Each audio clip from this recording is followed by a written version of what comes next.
Would you put a GPS tracker on your kid's phone? Oh, geez. I want to say I wouldn't because I would. Absolutely would. I like I nowadays. do not trust no, my exactly. kids. That's what I'm saying. They're my kids. I don't trust them.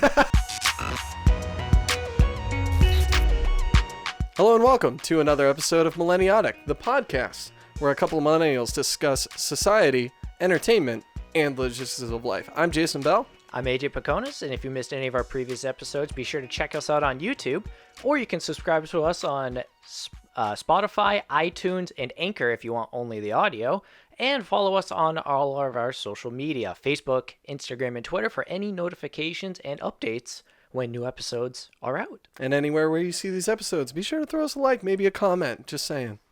Just let us know you're there. Yeah. So, for this episode, I'm really excited about the topic. Yeah, me too. Because I learned a lot about my family. Yeah. And it's not necessarily a common thing to kind of bring up and be like, hey, Dad, how was your childhood? At least It's nowadays. not something normal that you would bring up. No, it's not. But this kind of got brought up at my Thanksgiving, and it brought on a pretty good conversation, and people started sharing perspectives that people didn't know about, and the family learned about how the family was. Yeah. Especially the grandparents, because the grandparents weren't necessarily around for as long as I would have liked to get to know them at all. Yeah, exactly. Like, pretty much I grew up with only one grandparent, and she died when I was pretty young. So, like, yeah. I didn't really know my grandparents too well. But, like, surprisingly, a lot of similarities between us and our parents. A lot of differences, but quite a few similarities. And we were kind of I noticed that. Yeah, exactly. Yeah. And we kind of wanted to go into detail on that a little bit today. Yeah, so we're going to kind of go, like, point by point about specific things that we kind of asked that we can relate to more. Whether it's, just things we did, how schooling was. Yeah, what our parents did, like values. What our grandparents would do, like just differences, similarities, everything. Yeah, like and just that. like how they were raised, I thought was very interesting. Yeah. Oh, absolutely. So I think like one good thing that we should definitely talk about is like a very main defining factor, I feel, of our generation is freedom. Freedom. So we grew up in a society. We grew up with, like, I don't know about you, but both my parents have worked my entire lives. Both of them. Not just like my dad, but my mother too. Yep. Like both of them, like my mother was like she would clean houses and stuff like that. My dad was an engineer. So that's one big thing that I feel like impacted us as like young adults while growing up, was because we had a lot of freedom. We didn't really have much like parental supervision, because it's like, maybe you would have like a babysitter that was like a year older than you, or like your older siblings. So it's just kids watching kids growing up. They didn't that wasn't really a thing for like adults. So it's interesting because I know my grandparents, the grandfathers were in the service. Yep. And the grandmothers were stay at home. Yep. Same thing. They pretty much ran the household. Yep. My grandfather on my dad's side, engineer. My grandmother was stay-at-home mom. She never worked. I think my dad mentioned that she worked like one Christmas so that she could save up for money to get her husband a gift. Right. Like, not so much like they were like strapped for cash. She wanted to be able to buy him a secret gift. You know what I'm saying? That's adorable, actually. Yeah, right. I was like, oh, that's actually kind of sweet. But like, So our parents were definitely the first generation of having both parents working. And that's very true. So what we learned and what we're learning from them is how to juggle the whole life. Yep. Raising kids, working. All of those. And I know my parents, they tell me all the time, they say, I blinked and 18, 25 years went by. Like that. Yeah. Because that's what kids do to you. I know. It's so... You just speed up and you don't stop. Yep. Yeah, because it's literally nonstop. Like my dad mentioned, because one thing that I asked him was, like, did your family take like a lot of trips? Like a lot of holidays and vacations and stuff like that? And oh yeah, they did. They did it like once a year. And I was like, wow, they had a lot of time for like leisure, like a lot of like money and stuff like that. So they had the times for the breaks. You know what I mean? Right. They had times for like a break in your daily grind of raising kids, working, all this stuff. So I'm just like, wow, that's pretty crazy. One big point in the fact that like we had working parents that my dad kind of mentioned that he missed is the fact that eating at the table every day for dinner with the family. That doesn't happen anymore, really. He's like, we have too much, we have TV now, everybody goes off, like does their own thing, dinner's ready, just everybody grabs their conflicting food. schedules in general, like getting everybody together at once is it's difficult. Happens 2 times a year now, Thanksgiving and Christmas. Seriously, maybe Easter if you're lucky. Yeah, I mean, like right? there are those families that we know that do probably still have like their family dinners, but it's very small. Like I remember like commercials on like TV just being like, oh yeah, have dinner with the family, it'll like help everything out, and it probably would. I just want to know what that's like. No, I for the most part, a lot of our dinners had everybody eat at once at the same table. No phones, no television or anything like that. We were raised to drink a glass of milk. Yep. So you have strong bones. I don't know if I would do that with my children though. What, drink milk? Tell them to drink milk. Why? I didn't like milk. I literally am one of those people who could probably do the milk challenge and be fine. Oh my god, dude. Like maybe not like the milk challenge and like do it in an hour, but I could totally drink a gallon of milk in a day. I have a tall glass of milk with like any of my dinners. I still love milk. Like, bro, I'm pretty sure I actually saw something on the news about that recently, that they're worried about that. Yeah. That kids that's a legitimate concern. Kids aren't going to drink enough milk anymore. Like that they're not encouraging it enough, so they're not getting their strong bones, you know? When it comes to, I brought up the point that at least my grandmothers, for the most part, were always home. So there was always a parental presence there. Yeah. And a lot of the jobs nowadays allow parents to work from home. Yeah. So that is a possible solution. That could be, absolutely, yeah. For the double parent working and then being able to be home for when their kids come home from school. Yeah. So they don't have to hire the babysitter. They don't have to inconvenience themselves by paying for daycare or having to pick them up from a friend's house or something like that, which is what my mom did. Like it seems like nowadays, especially like nowadays, like people are trying to push more for like, I mean, they want like paternal leave. Like paternity leave. They're pushing for paternity leave. They're pushing for what's it called? Not paid sick time, but like you get time off for like a sick relative to be able to take care of them, like your parents. Okay. They're working on that. They are working on things to be able to alleviate the kind of stress of having to be a working parent all the time. You know what I'm saying? And it's even more difficult being a single parent and trying to balance all of this because you have to work, or even just trying living while you're single. Oh my god. Just living while you're single, you have to have roommates. Yes. Like it's absolutely insane. But the whole freedom thing, I'm gonna kind of go back to that a little bit, because one thing like just that attributed to our freedom as kids was really just like, I feel like because we didn't have internet, because like at the time while we were kids, we would always be outside, and that is a very like similar thing to us and our parents. Yeah, absolutely. Because like my dad even brought up like, oh yeah, like if I was like as a kid, I'd just use my bike and ride it around anywhere. Like I would ask him, I asked him if he had like a curfew when he was a kid, because I never had a curfew. Like I was actually like, I was like 12, I was less than 12, and I was riding my bike to like the convenience store to go get food and shit and hanging out with friends. Like I could call my parents and be like, yeah, I'm sleeping over at this dude's house at like 9 o'clock at night. But it's just like, my dad doesn't even really remember having a curfew, and he would always just like ride around town playing baseball and stuff like that with his friends, which is very similar to us growing up in the fact that we had so much freedom. But a big difference that I noticed was not being able to communicate with your friends as much outside of the home, where we grew up with instant messenger. We grew up starting to get cell phones. We didn't get our cell phones until about 16.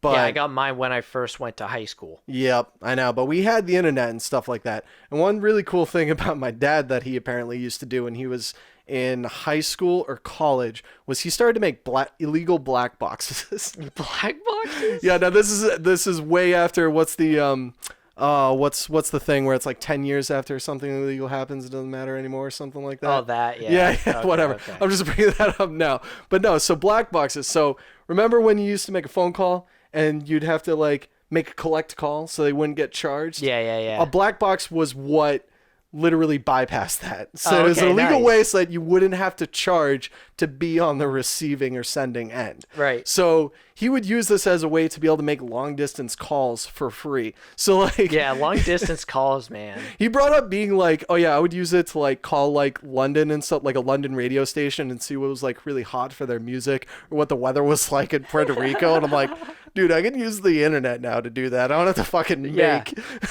a full on like circuit board just so I can make a long distance call to find out what the weather in Puerto Rico is. That's funny. I was like, wow, that's actually really cool. But like, that's like the workarounds that they had to do just to like get random information, you know? 411 used to be very popular. Oh yeah, 411 for sure. And then I remember getting the TV guide. The TV guide. And you'd be like, all right, what's on? You know, and that's when you'd be like, oh, whose line is on at 8:00 on Wednesday or something like that. And back when our parents were kids, they only had 3 TV stations. Yeah. At least my parents. My parents are old. And you bring up the freedom point, and it's interesting because both my parents were in the same kind of mindset where it's like, we have to be home at a certain time, but it doesn't really matter what I'm doing. Yeah, it's true. And where I am, as long as I'm home by a certain time. And they know where kind of like have a general idea of where you are. Or who you're with. Yeah, but nowadays, absolutely not. Are you kidding me? This was like before the whole don't listen to strangers, like stranger danger kind of thing. I know. You know, when abductions were not even like a thought. Like it became, that's the thing. It really didn't become a thought until the 80s. Right. When like Dateline blew that shit up. Oh my God. Like, holy crap. Like it just went insane in the 80s. But like, it still wasn't even that big of a deal when we were kids. We could literally just like leave a note, but we didn't have cell phones. We had no way for our parents to contact us. Like we were just leaving out. Other than maybe if they knew the home phone number. Yeah, of like wherever we were going to go. Which my dad always had it was like a clipboard kind of thing. It was like corkboard that had a spreadsheet of all numbers that could be associated with anything. So like they told me what numbers and who. Exactly. And I'll put them on this. So if I need to reach out to them, you know, to be like, hey, we're going to pick you up early or something like that. Because we had to do a similar thing when we're like, hey, can I go and hang out at, say, you know, Kevin's house or whatever? And like, okay, what time do you need to be picked up? And that's like, you scheduled it like that, which is the same as what they did in essence. Nowadays, you can just kind of do it on the fly. Yep. Because you can just communicate with one single person at any time. Yeah, it's true. You really can. And like I said, like parents, they have the ability to know where their kids are at all times. There's like GPS trackers you can put in phones. Yes. Yep. So you know that they're not doing shady. Yep. Stuff. It's kind of crazy to think about, like just freaking like less than 20 years, like 15 years ago, that big jump happened where like literally you can know where people are at all times, like public information. I mean, the military's probably had it for a while. Of course. But would you do that? Would you put a GPS tracker on your kid's phone? Oh, geez. I want to say I wouldn't because I would. Absolutely would. I like nowadays. Do not trust my exactly. Kids. That's what I'm saying. They're my kids. I don't trust them. I do not trust them. That's a good point. That's a great point. Exactly. One little thing that kind of like a footnote as far as like freedom kind of goes. Like this is probably like the last point that I kind of want to make just because I thought it was funny how like back in the day. So our parents didn't really have like too many safety concerns. When I was like asking them about it, I tried to like ask them if like, so say they had many, like we had like Dare, we had wear your bicycle helmets. Like that became huge when I remember like being like 6 and they finally like made it a law in our state to always wear a bicycle helmet. Yep. So it's like my dad, and drugs were such a huge thing. We had like 8 drug classes, like educating us on those things. We had like Dare every year. Where like my dad, he was like raised before even like Woodstock was even a thing. Reagan was like who really pushed like the war on drugs in the 80s. But it's like the only thing he remembers is like being taught like how to cross the street. Look both ways when you cross the street. Yeah. That's pretty much it. I was like, God, they had such concern or they started to have like such concern for like child safety when we were growing up, which is like, it's not like it's a bad thing, but I just found it kind of funny. In general today, there is more fear. Yeah, there is. Because of all of the things that have been exposed. Oh, yeah. Even if it's a 1 in, a 10 billion chance or it's happened once ever, the fact that it's happened makes it a concern and it's in the back of every parent's brain. We have the internet. We have provision to information on things that are going on in our world at all times. Like any little crime, anything that happens, we have access to. And this kind of translates into even what kind of sports you want your kids to play. That's true. Because all of the studies of CTE coming out of former NFL players like Junior Seau who are committing suicide. Oh, yeah. Shortly after they retire. And it's because of all of these head hits that they've constantly taking, which are pretty much car accidents. Oh, I know. It's car accident-esque forces that they're doing to their own heads. Yeah, it's true. So, like, that's a huge concern nowadays, is a lot of parents don't want their kids to play these physical sports like football or even hockey or anything like that. Yeah, I remember wanting to play football when I was a kid, and it was just like, yeah. So, like, you had to sign like a waiver that was huge. Yeah. Yeah. My parents were like, no, we're not going to do that. Yeah. You know, basketball is good for conditioning. Baseball, soccer. Baseball is great for hand-eye coordination. Yeah. And I kind of want to go back to the point about like scares and stuff like that, like how much tension there is in the world. Because I did talk to one of my parents about like, did you ever like have like that sense of like consistent fear going on, like that there was something going on in the world? Because it's like nowadays we have terrorism, we have all these things, and it was just like they were raised during the Cold War. Like there was nuclear threat all the time. And he was like, no, I wasn't really too concerned about it. My family wasn't. I mean, they had fallout shelters. Like he had neighbors who literally had fallout shelters. Yeah. And like in every school they had like the shelter with like the barrels and drums of food. Like our high school in our town growing up, they actually had like a hidden fallout shelter that they didn't use anymore, but it was because that school was so freaking old that they still had one. But it's just like, I find that kind of funny because like even though there was still so much like concern going on in the world, they had Vietnam, they had the Cold War going on, but like there wasn't so much fear going on because like maybe there wasn't like as much communication going on between like the media and the people. You know what I'm saying? Like there wasn't as much information going on. And I thought that was very interesting that they had so much going on. My mom still remembers doing the duck and cover. She remembers doing duck and cover underneath the freaking thing, like that was going to protect you from a nuclear missile. Yeah, exactly. Even when it comes to fear of having your child out doing something by themselves, my dad told me that he used to walk about a mile to school when he was in second grade. Oh yeah, everyone's heard that right? thing before, right? And now, like nowadays, it's like if you don't live right next to the school, you're not walking. The bus will pick you up. So you guys have a snow day today and 3 inches? We used to walk to school in 2 feet of snow. Uphill both ways. Uphills. Yeah, exactly, right? So I thought that was funny because, like, I remember my younger sister asking my mom and being like, "Hey, can I bike to the middle school? It's like a mile and a quarter away." And she's like, no, take the bus. It's not I can't have a sound mind for sure, because like even at that time there was no way to be like, yeah, I got to school safe. Yeah, it's true. You just had to hope you didn't hear a horrible phone call or something like that, which I completely understand. Or just like every parent, like every one of our parents always being like, oh, they're going to go like skip school and play hooky and stuff like that. Exactly. You know? One thing I wanted to ask in particular is because it's something that I find myself often in a state of, and that is boredom. Oh, yeah. Nothing to do. So I was like, what do you guys do?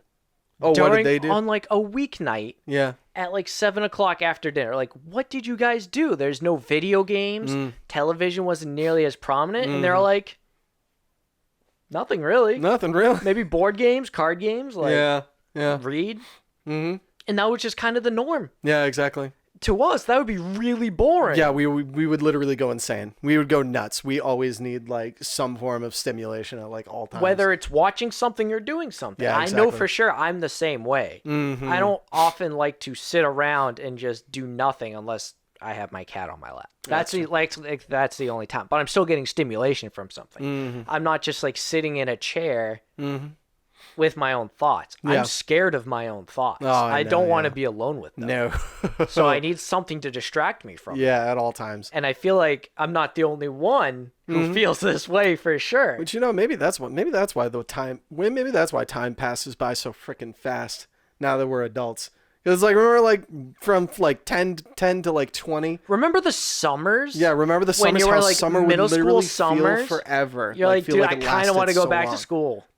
Just so I can like see more people and be more social. Yeah, exactly. Because at that time you couldn't drive around. No, you would there just was like no hang out with, parents like, to the even same like group of bring friends. you places. Yeah, it's true. Yeah, they were all working. Yeah, exactly. But it's just like, that's what I mean. I don't know. Like, time moves by so fast nowadays, and it's because we are like so stimulated all the time. There never feels like there's enough time in a day.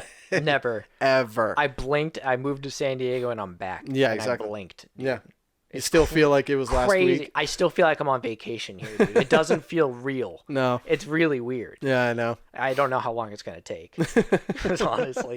The next point I want to bring up is kind of the values of what our parents were given when they were raised versus what we were really given. And you brought it up earlier in another episode about how our parents were really about education. Yeah, they were. And making sure you're properly educated, and how when they had the chance to go to college, they took that chance. So they wanted to make sure that we had the same opportunity. But we are in such a different system. Yeah. It's almost not as beneficial as it was before. My aunt went to the same college we went to Yep.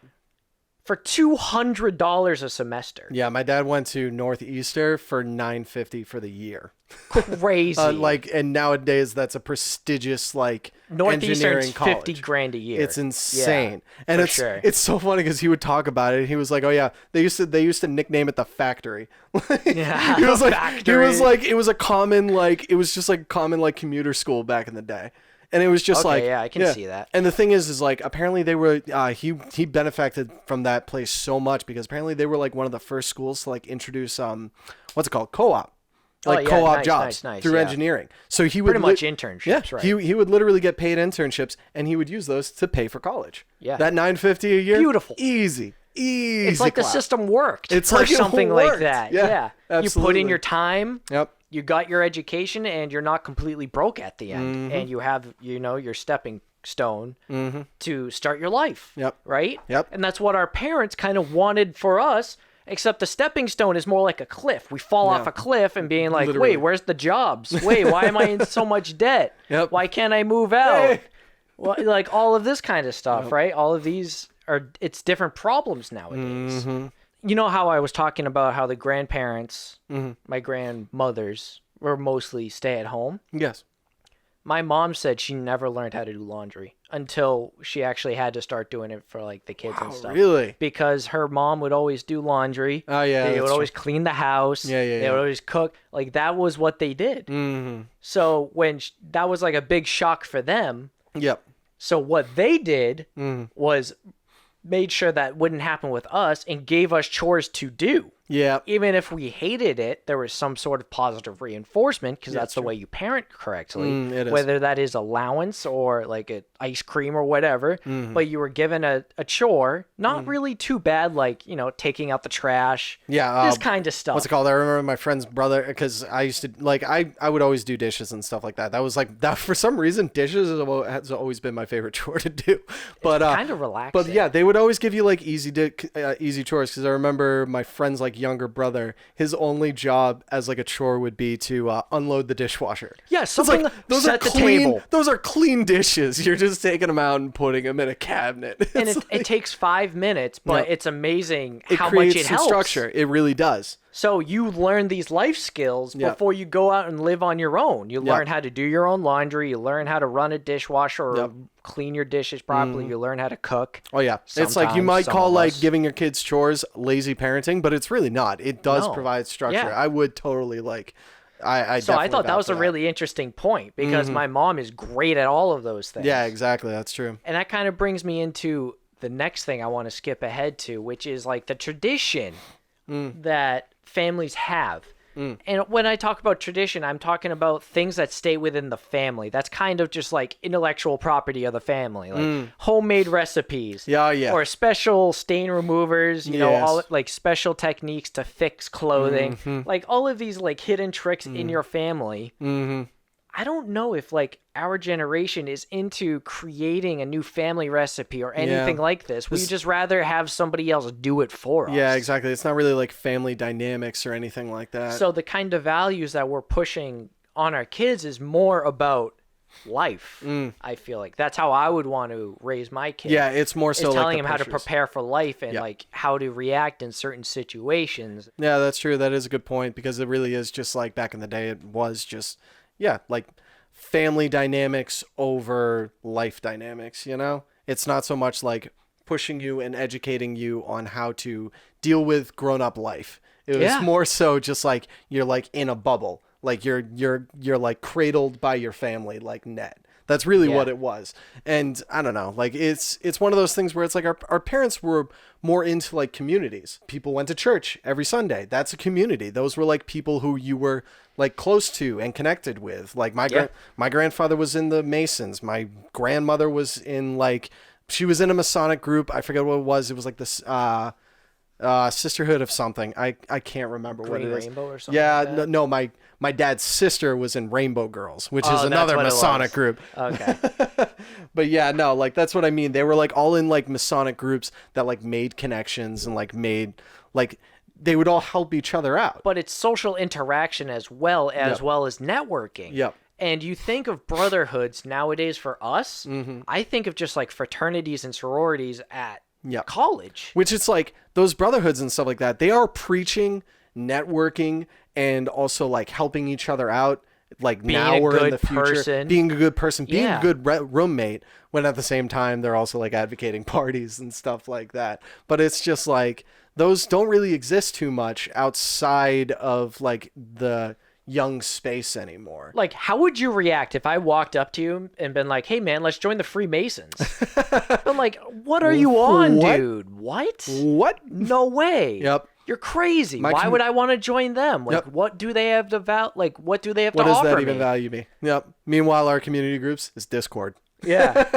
It's all online now. Yeah, it's our chat groups. It's the Facebook groups. Yeah, exactly. That's pretty much like how we communicate in our friendships and stuff like that. And one thing that I asked, and I made sure I asked in specific when it comes to values, is when they were old enough to get a job, was it more of the parents pushing them and being like, just get a job and start making money and kind of figure out what you like to do later on and see if you can incorporate it into what you like to do for work? Versus us trying to do what we like and trying to figure out how to make money with it. Yeah. I feel like it's a different dynamic. Because it does exist, Because a lot of things nowadays that we like to do aren't necessarily things that our parents are aware of that exist, that could possibly make money, like what the communities are like, how advanced and technologically advanced, and how a lot of these, like, they're pretty much cults, have different kind of languages. Yeah, they do. Like the gamer community has like an entire language, and you could just talk to each other, and like emotes they're called, right? You can just talk to each other in doing that, and it kind of started with the whole text. When we could start texting each other, and we started these acronyms, LOL. Yeah. You know, LMAO. NP. Like all of these. That's how it starts. And then it's evolved into this entire culture. Well, it's like when you think about it, pretty much like any job that you go into nowadays, like whether it's computer engineering, whether it's in the medical field, in the sciences, every single one of them has basically their own dictionary. Yeah. Like they have, because there are specific terms, there's different things to be doing with different things. So it's just like they all have their own languages that you have to learn in order to get into those jobs. Like you're a video engineer. You need, like, how many like different things do you need to know? Like, I don't know anything like about rendering or anything like that. Well, I mean, I do, but at the same time, it's like somebody who's not in your field wouldn't necessarily know those things. So it is all about language. It really, like, there are specific things that you need to know to go into jobs, and when it's all broken down into language to make things easier to understand. You know what I'm saying? Right, and that's kind of the point of acronyms themselves, is to shorten speech and all this kind of stuff to make it easier to communicate, so you don't have to like say these ridiculous acronyms. So it kind of evolves, and you know, you end up making words that do mean certain things. But like to an average person, they're just like, that's a different language. Yeah, exactly. And it's funny. It's kind of funny because I had a very similar question that I had asked my dad when it came to like what you value. Did you feel like the same pressures of going to college? It was a little different with my father because his father he already had a bachelor's degree. Because it's like one main argument that you can make for baby boomers is a lot of them were pressured to go to college because their parents either didn't receive an education or they had already had an education and they succeeded immensely, which my father on that end. But I asked him more so, it's like, did you feel that kind of space a little bit? Like, did you kind of feel those pressures, or like were anyone else that you knew kind of under that sort of pressure? And he brought up the fact that trade schools, like stuff like that trade schools still existed around those times, but it was a lot more like simplified as to like a trade school that you and me went to, where there was like culinary, there was communication, media, there was like computer technology. All it really was just auto body, plumbing, and heating and stuff like that. But there was a bit of a stigma on those kinds of schools. He literally used like the word tradies. Like they were like the kids from the other side of the tracks. Like kids who went into trade, they were looked down on when they are real careers. So it's just like that stigma has sort of stuck with even our generation, where it's just like they wanted, like our parents all wanted us to go to college and do all these things, where it's just like all these other jobs, man. You get your benefits, you get everything, you make decent pay, and you don't have any student debt. So we went to a vocational school. Yeah, we did. So say you go to our vocational school, you learn plumbing, you get your journeyman plumber, and you start working right out of school. Right off the bat. Making an average salary. Yep. That's pretty much You're why I went to our vocational school. Years ahead of people, say, going to Northeastern for an English major, or UMass Lowell for engineering. That's a popular one there. Exactly. They're coming out in hundreds of $1,000s in debt. Meanwhile, you're making hundreds of thousands of dollars, and then eventually you become a master plumber. You can own your own business. Yep. Right? Yep. Everybody wants to be self-made in a way. Mm-hmm. I definitely want to try to make myself self-made. I know. Yeah. Yeah, it's true. So that was something and that's something that you don't think of when you think of these people, because they have a certain stigma to them. They're just willing, and they like to do the jobs we're not willing to do. Yeah. And they get paid well for it. Yeah. And they make a great living doing it. Yep. And they're very smart in what they're doing. And it's essential for us. Because just like any of those jobs that I mentioned, it has its own language, it has its own things that you have to learn. Like, I can't do that job. I don't know anything about it. Like it has its own learn set that you need to know to be able to do these things. It's skills. Yeah. It's just different kinds of skills. And it doesn't deserve any kind of stigma towards it. And I'm just like, wow, it's just crazy to me. But yeah, that's an interesting point to bring up, though, because it was kind of like you got separated. It was like the people who went into the trades or like family businesses, and then there were the people who went to school. Mm-hmm. And that was kind of how it separated. Nowadays, it's like we went to a vocational high school where everybody mixed. Yep. And I have friends in all sorts of different kinds of fields. Yeah, I know. It's insane. And it's great because I get to learn a little bit about what they do and what they like to do and how they got into it. And it's like, wow, people are pretty different. Mm-hmm. So the last thing before we leave, I want to ask you, what kind of values do you want to put down onto your kids that wouldn't necessarily be what your parents taught you, or vice versa? Like, what will you take from your parents that you want to make sure you pass down? Oh, yeah, absolutely. So a couple things, I guess, would be hobbies are important. They really are. I don't know, because, like, I started out, like, school in, like, elementary and school and stuff like that. I was in chorus and I was in band, and I was also in soccer and stuff like that. You play the trumpet? I did. No, I played the clarinet. Damn it. I know. I made you out for a trumpet player. But then I moved in about like 5th grade. I moved and switched schools, and I didn't continue any of them. Like, I don't know why I didn't. I think it was just like the stress of moving just made me not really want to do it. But I kind of wish that my parents had like instilled that in me, that like, if these things are important to you and if you enjoy doing them, it doesn't matter where you are. It doesn't matter where you are. You should still be doing these things. And another thing that I would probably instill is chores. Like, I like that a lot. Like, our conversation on chores was very important because it's just like it provides work ethic for your kids and everything like that. And I want my kids to start working young, or like not really so much like work hard, but understand the value of a dollar. You know what I'm saying? Yeah. Like gifts or anything like that, like gifts like presents and stuff like that are reserved for Christmas and like birthdays, because it's just like you're not gonna like go to like a toy store with like your kid and just like let them freaking grab something off the shelves and let them buy it, because it's just like they're not learning anything from that. They're not learning the value of the dollar. Right. And it's just like you want them to know that, and if they want to earn those things, they have to work for it. And it's just like, I don't know, I want my kid like working at a grocery store for like a summer job or anything. I would like that. totally write up fake contracts with my kid and be like, if you accomplish these 5 tasks, I will purchase you this gift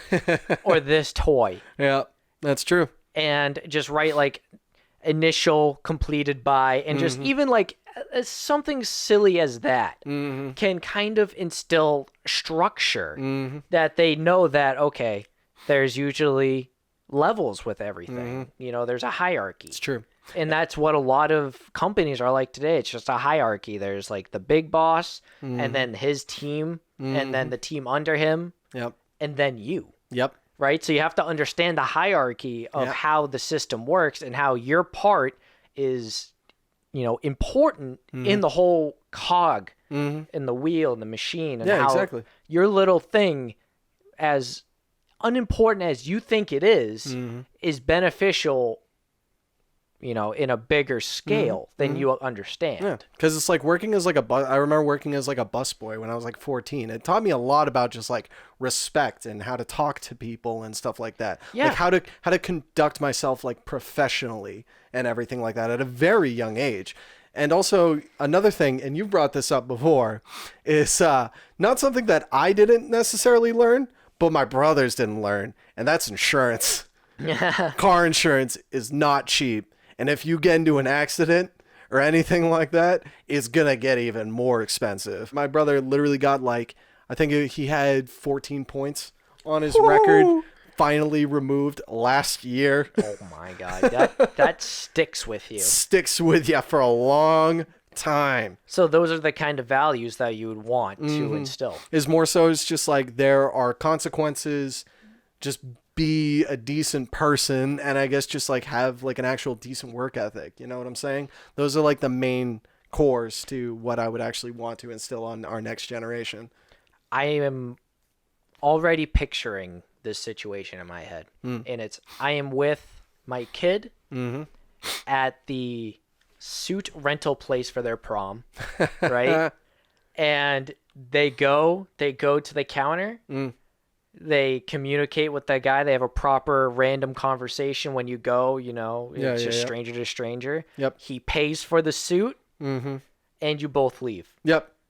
But like that kind of moment will bring a tear to my eye on how I will be able to see how I instilled, how I want him to kind of interact with other people in random situations. But that's what I want to see, is that they learned that from me. It's true. And as soon as I see that, you know you have accomplished something. Yeah, you've made like a functioning adult that can actually like, you know that you've done it. Because it's like if my kid grows up and he's just in his freaking bedroom playing video games all the time, then I'm failed.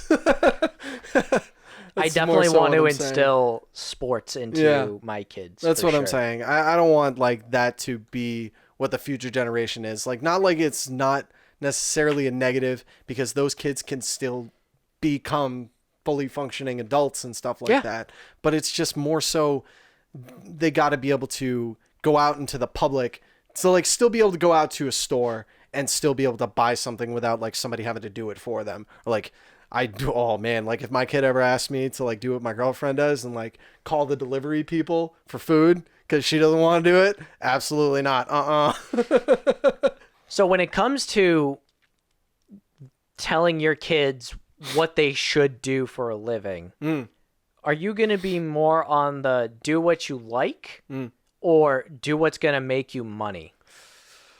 So that's a tough one, because like kind of nowadays you can do a little bit of both. I think the odds need to be weighed as far as that goes. Like it's like if my kid tells me that he wants to be a YouTuber for a living, gamer, absolutely not. Right. Like the odds are not in your favor, but Like, that's not gonna happen. Like, That needs to be a hobby, not a yeah, job. exactly. But if they want to, say, do YouTube for a living, I would introduce them into, like, say, like, set design or like video editing or something like that as like a profession or something like that. Something that they can do concrete, learn the skills that are necessary to do that, and maybe pursue that on the side. But, like, know how to make a career out of what you love. You know what I'm saying? Like, diagnose what your kid is really into and maybe try to construct around that. You know what I'm saying? Like, not so much like go to school, do this and stuff like that. Figure out what they like. That's very noble of you. Oh, hey, thanks. That's very noble. And how about you?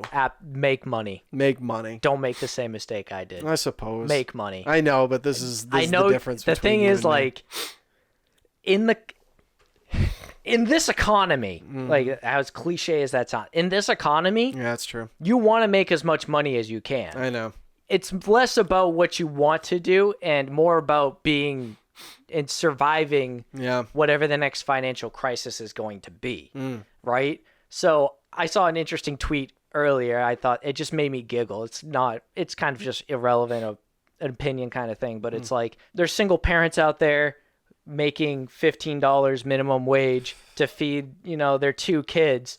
But hey, the stock market's at an all-time high. Hey! Like, that is a very good point because it's these people who need the help aren't getting the help. Yeah. So how do we help them? Go work for the stock market. It's in an all-time high. Invest, right? Invest versus saving. And that's a episode I want to bring up. Is invest versus saving, because it's a very, very important thing that a lot of millennials don't know. Well, that one's going to be they a think, very let me just let my educational money one for sit me. in a bank because that's what my parents told me to do. It's like, no. That's You're insane. not making anything by having your money in the bank. You need to actually spend money to make money. Yeah. So that's a topic I want to bring up in more detail. So when it comes to how I want to raise my kid, I want them to go into something that's going to be able to have them make a living. Yeah. And if they need to go to school for that, that's what they need to do. But I believe that the education system will be fixed by the time that I have a kid that needs to go to college, right? Oh my God. Because if they have to do it the same crap that we had to do, I actually would not recommend them going to school. No. I would say pick up a trade somewhere. Oh yeah, I'm probably gonna do the same. Yeah, because it's like ridiculous. if school is the exact same way that it is now, by the time that my kids it's go to not school, worth it. It's not worth it. It's not worth it whatsoever. Unless you go into the military to get your school for free. Yeah, exactly. And I don't know if that's a great program, and it's a great way to get people into the military, and it's a great benefit for everybody who serves our country.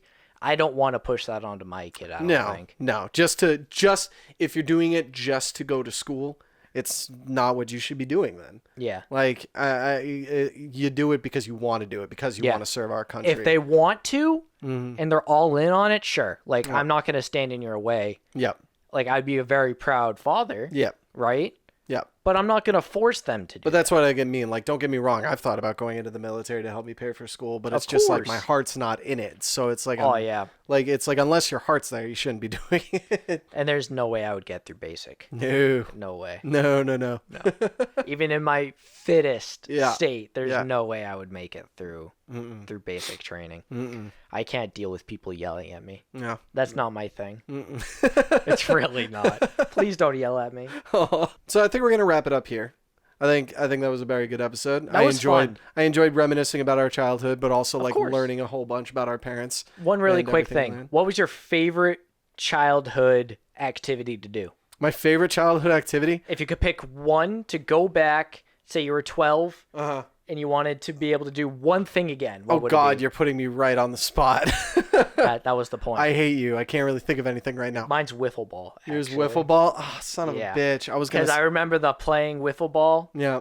at my childhood home, Yeah. and then it was 90 degrees out. You'd play like 3 innings, and you'd go jump in the pool, and then you would go back out, and you just play some more wiffle ball. Dude. I would I honestly. played say, wiffle ball with so many different people. That's why it's such a great memory. For Yeah, me. I would say probably flag football. Really? Yeah, Nice. actually, yeah, we played flag football a whole lot. Same with kickball, actually, because we had like this field that was like up the road from us. It was behind like a big like grocery store sort of thing. Oh, nice. So it was just like this flat dirt field that we could easily go to like all the time. But it was like flag football. We were just playing on the grass, but like kickball, right in the dirt. Right.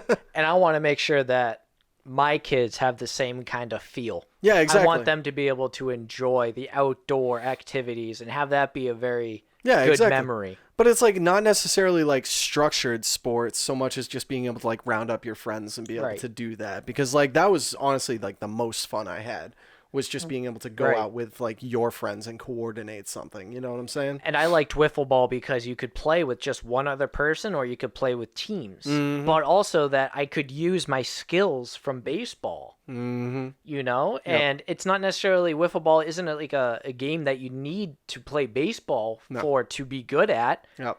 It's true. But Anybody it can made it play more wiffle ball. fun for me because I was able to use my baseball skills and I like to pitch. Same so thing that with was my kickball. huge You thing. don't really need too much skill. No, you just got to kick it in the right way. Yeah, exactly. Next time we're gonna talk about something pretty interesting. We're gonna talk about dating. Dating And how it's nowadays changed. and how like we have had personal experiences growing up and how I think a lot of people in general have had the same kind of experience when it comes to growing up and how it was to get in a relationship and that kind of thing. Yeah, and growing up like with the communication age like developing and stuff like that. With social media, everything changed.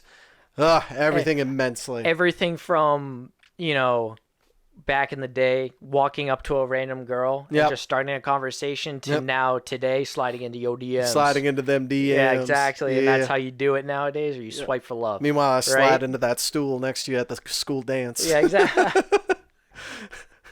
Bust out my cat daddy. Oh my god, I'm actually cringing right now. School dances. Oh my god.